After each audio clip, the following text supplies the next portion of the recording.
I love that everyone is starting to be in tune with their feminine energy. Although, to my fellas, do y'all not realize that being in tune with your feminine energy doesn't mean you have to be in tune with female shit? There'll be a lot of times when there are things that we consider feminine is more associated with females, or more specifically with women, because we don't want to degrade women in that way. Although that doesn't mean or necessarily mean that women has ownership of that way. So what I mean by that is, like, say for like the trait flamboyancy. Some people consider flamboyance feminine, others will tell you it's masculine because it's an expression. You masculine energy is direction, you know, it's outward. And flamboyancy to me is a very outward way to be. There's nothing internal about flamboyancy. You're showing the world who you are and how you are, you know. But that doesn't equate you having to be a woman, a girl, you know. And so I guess I also want to share, like, even when it comes to masculine energy doesn't equate male or man, you know. Although a lot of things that men do would portray masculine energy, because the original blueprint of masculine energy first incarnated within males, and the original blueprint of feminine energy first incarnated in females. But over time, these energies have danced within both sexes. There are divine feminine males and there are divine masculine females, you know. And when we're talking about the divine, you're talking about consciousness. So someone can have a divine feminine consciousness and still portray hella masculine traits. They can speak in a masculine expression. They can move in a masculine expression. The way they wear their clothes is more of a masculine expression.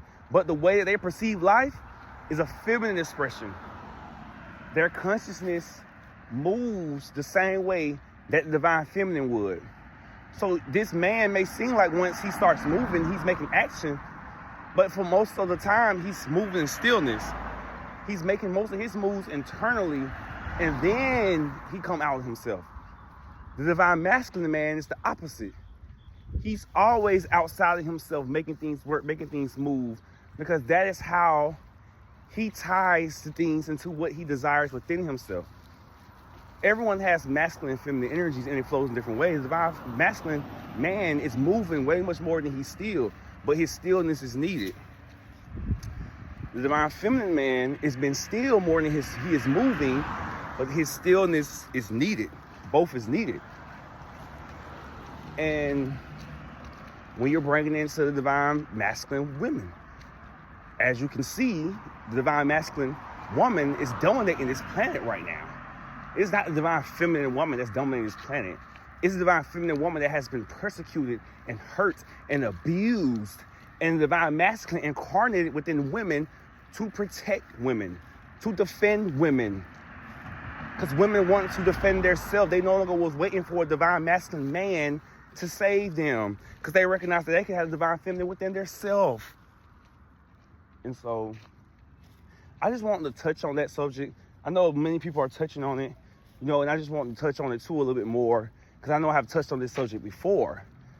And it's a very contradicting subject to me, because you can say one thing is masculine, and I can come and tell you how it's feminine. And I can say one thing is feminine, and a person can come tell me how it's masculine. Because a lot of times, a lot of people are talking about traits. They're talking about personality. They're not genuinely talking about divine consciousness. They're not talking about how you perceive the world, you know? And so it's your boy Biazza Avante, and that's the message.